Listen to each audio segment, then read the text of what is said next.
नमस्कार दोस्तों, स्वागत है आप लोगों का एक बार फिर से EL with Chandan Mandal YouTube channel पर। दोस्तों, आज मैं आपके समक्ष प्रस्तुत कर रहा हूँ सिंघाड़ा का पौधा, जिसे हर सिंगार के नाम से भी जाना जाता है और पारिजात भी कहा जाता है। इसके अलावा भारत के विभिन्न क्षेत्रों में इसको विभिन्न नामों से भी जाना जाता है। दोस्तों, अगर अभी तक आप लोगों ने इसे अपने घर आंगन में नहीं लगाया है तो कृपया ज़रूर लगा लें। यह एक बहुत ही अच्छा पौधा है, बहुत ही शानदार पौधा है। इसकी जितनी भी तारीफ़ की जाए बहुत ही कम है, क्योंकि प्यारे मित्रों, यह एक आयुर्वेद में भी इसका बहुत चर्चा है और बहुत ही अच्छा इससे उपचार किया जाता है। दोस्तों, कठिन से कठिन बीमारियों में भी इसका बहुत ही अच्छा उपयोग लाया जाता है। इसके पत्ते बहुत ही शानदार, आयुर्वेद से परिपूर्ण, औषधिक गुण से परिपूर्ण पाए जाते हैं। दोस्तों, मैं अपने केस में आप लोगों को बताना चाहूँगा कि कुछ दिन पहले मुझे कंठ में बहुत तेज़ दर्द होने लगा। क्योंकि दोस्तों, मैं कुछ नहीं खाना चाहिए, कुछ ऐसे संबंधित वस्तुओं का भी मैं सेवन कर लेता हूँ, जैसे गुटखा वगैरह है, पान गुटखा वगैरह है, जिसका मैं कभी कभी सेवन कर लिया करता हूँ। तो मैं दोस्तों बहुत ज़्यादा डर गया था। तो जैसे ही मेरे कंठ में दर्द उठा तो मैंने इसकी कुछ पत्तियों को पानी में गर्म करके पी लिया। और दोस्तों, जानते हैं, 1 से 2 दिन पीने के बाद मेरा दर्द स्वतः समाप्त हो गया। मैं किसी भी दवाई के दुकान पर नहीं गया और किसी भी तरह का मैंने कोई टैबलेट नहीं खाया। तो दोस्तों, यह तो सिर्फ मेरा केस है, लेकिन दोस्तों, यह शानदार औषधि गुण से परिपूर्ण पारिजात के यह पौधा बहुत ही लाभकारी माना जाता है। इसके पत्ते 3-4 पत्ते आप ले लेंगे और इसे गर्म पानी में उबाल कर पी ले। सुबह शाम पी ले, या जब भी आपको मौका मिले तो ज़रूर इसे पी ले। दोस्तों, इसका काढ़ा बनाकर पी ले। इसका सिर्फ यही गुण नहीं है, सर्दी, खांसी, बबलगम या फिर जोड़ों का दर्द होता है, उसमें भी यह बहुत ही कारगर पाया गया है। इसके अलावा दोस्तों, यह एक ऐसा पौधा है जो अब विद्यार्थियों का मन अगर शांत नहीं होता है तो दोस्तों, थोड़ा सा हम ग्रह नक्षत्र की ओर भी बढ़ते हैं कि जब विद्यार्थियों का अगर पढ़ाई लिखाई में मन शांत नहीं होता है, सुबह में वो डॉक्टर की तैयारी करने लगते हैं तो शाम में वो इंजीनियर बन जाते हैं। ऐसे विद्यार्थियों को के लिए भी उसके मन को शांत करने के लिए यह जो टुकड़ा आप देख रहे हैं, इसका कहीं का भी एक टुकड़ा, छोटा सा टुकड़ा लेके उसके अगर गर्दन में आप पहना देते हैं तो उसका मन शांत हो जाएगा। इसके फूल भी बहुत कारगर होते हैं दोस्तों। इसके फूल को आप पानी में रखकर अपने रूम में भी रख सकते हैं, और जब काढ़ा बनाते हैं अगर उसमें इसके पत्तों के साथ 1-2 फूल भी इसका अगर उसमें आप दे देते हैं तो वो बहुत ही लाभकारी माना जाता है। दोस्तों, आज मैं आप लोगों के सामने लेकर जो आया हूँ, यह सिंघाड़ा का फूल है। सिंघाड़ा का फूल दोस्तों इसीलिए बोलते हैं क्योंकि हम लोगों का जो लोकल क्षेत्र है, मैं जहाँ से संबंध रखता हूँ, वहाँ के लोकल भाषा में इसे सिंघाड़ा का पौधा बोला गया है। और बहुत जगह पर इसे पारिजात के रूप में भी जाना जाता है, और बहुत जगह इसे हर सिंगार भी बोला जाता है।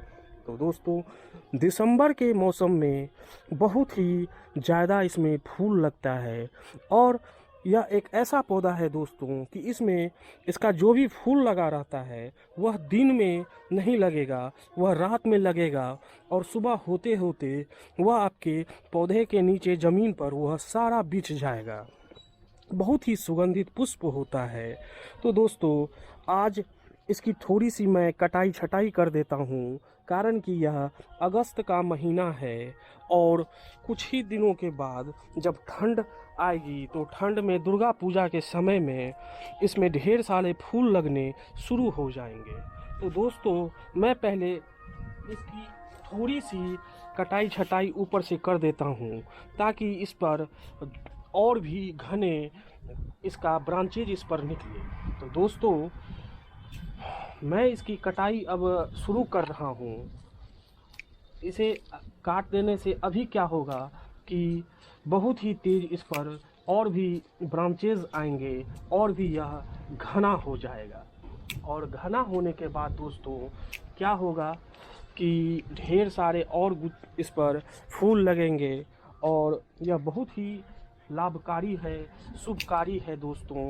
यह आपके घर आंगन में रहना ही चाहिए क्योंकि यह तो एक बहुत ही शुद्ध फूल होता है। इससे आप इसका पूजा पाठ में भी बहुत ही शानदार इसका उपयोग किया जाता है। इसके अलावा आयुर्वेद में इसकी चर्चा है और यह औषधि गुण से परिपूर्ण माना जाता है। वैसे तो दोस्तों हम चाहेंगे तो इसके पत्तों को भी सुबह में खाली पेट सुबह में चबा सकते हैं, लेकिन दोस्तों हम लोग इसके पत्तों को चबा नहीं सकते हैं। उसका कारण यह है कि यह जो आप पत्ता देख रहे हैं यह खरखरा पत्ता होता है, गड़ता है, खरखर करता है। ठीक, जब आप इस पर उंगली फेरेंगे तो यह खरखर करेगा, तो इसको हम सीधा मुंह में चिबा नहीं सकते हैं दोस्तों। तो चबा जो नहीं सकते हैं तो इसका उससे बचने का एक उपाय है कि इसे पानी में हम उबाल लें। पानी में उबालने के बाद दोस्तों इसका सारा अर्क उसमें चला जाएगा और हम उसे पी सकते हैं। पीने के बाद दोस्तों अगर ठंड के मौसम में हमें सर्दी लग जाती है, बुखार लग जाता है, सर्दी हो, बुखार हो, उसमें भी इसके काढ़ा हम अगर पीते हैं तो बहुत ही कारगर होता है और तुरंत हम लोग ठीक हो सकते हैं। दोस्तों आप लोग अगर अभी तक इस पौधे को अपने घर आंगन में नहीं लगाए हैं तो इसे ज़रूर लगा लें।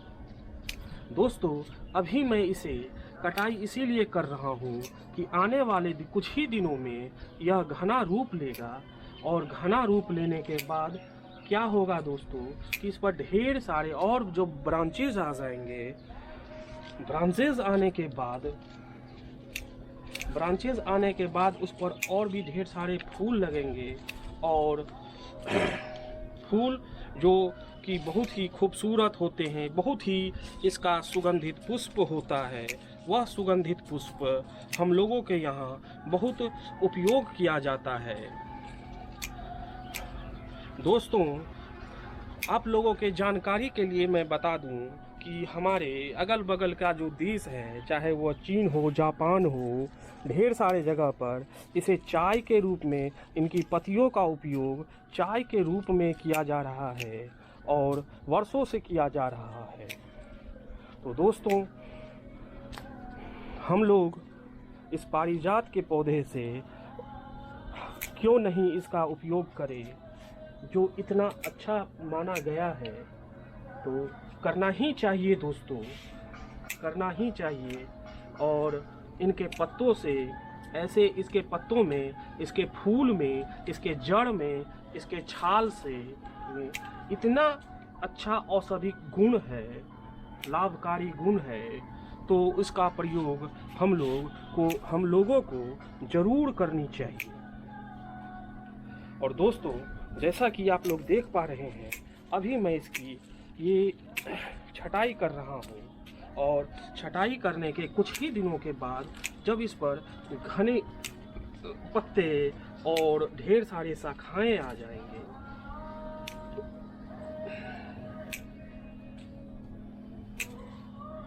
और दोस्तों अब क्या करेंगे, जब इसकी छटाई अब पूर्ण मैंने कर ली है तो इसके जड़ में भी थोड़ा सा काम करें। और दोस्तों इसके छाल इसका छाल बहुत ही उपयोगी माना गया है। इसके पौधे के का जो छाल है, यह छाल अगर हम लोग यूज़ करते हैं, इसका छाल अगर दोस्तों हम लोग यूज़ करते हैं तो बहुत ऐसा भी असाध्य बीमारी है जिससे हम लोग बच सकते हैं। जैसे कि पैर में दर्द है, या बीपी का शिकायत है, या चीनी का शिकायत है, उसमें भी अगर इनके यह जो पत्ता है, इन पत्तों का अगर हम काढ़ा बनाकर पीते हैं तो बहुत ही उपयोगी चीज़ है, बहुत ही लाभ मिलता है और इनसे हम बहुत सारे असाध्य बीमारी से बच सकते हैं। दोस्तों, यह बहुत ही औषधि गुण से लबरेज है, भरा हुआ है। यह पारिजात का पत्ता, या इसे आप हरसिंगार का पत्ता बोलिए, या हम लोगों के लोकल भाषा में इसे सिंघाड़ा का पत्ता बोला जाता है। अब दोस्तों, जबकि मैंने इसकी कटाई छटाई पूरी कर दी है, तो अब समय आ गया है कि थोड़ा सा हम इनका जो है, इसके जड़ को कुरेद करके, इनके जड़ों को कुरेद करके इसमें थोड़ा सा हम वर्मी कंपोस्ट डाल देते हैं, ताकि जो इसको भोजन जो है, अच्छा भोजन प्राप्त हो जाए। और दोस्तों, वर्मी कंपोस्ट डालने से पहले हम लोग क्या करेंगे कि इसके मिट्टी को, ये दोस्तों पुराना गमला धूप में रखे किसी भी तरह का जो गमला है वह टूटेगा ही। यह प्लास्टिक का गमला है और साल भर से ऊपर से है यह पौधा मेरे पास, तो आप देख सकते हैं कि इनका जो पॉट है ये किस तरह से धूप में रखा टूट गया है। तो हमेशा जब यह टूटने लगेगा तब फिर से मैं इसके गमले को मैं बदल दूंगा। और दोस्तों, यह हरसिंगार का पौधा बहुत ही शुभकारी पौधा माना गया है, बहुत ही लाभकारी पौधा माना गया है। और दोस्तों, हम इसके जड़ को कुरेद करके इसे धूप में यूं ही छोड़ देंगे दोस्तों। और इसके बाद दोस्तों, इसमें हम लोग क्या करेंगे कि कंपोस्ट, जो वर्मी कंपोस्ट है, यह वर्मी कंपोस्ट जो दोस्तों अभी आप लोग मेरे हाथ में देख रहे हैं, इसे मैं इसके जड़ में दे देता हूँ, ताकि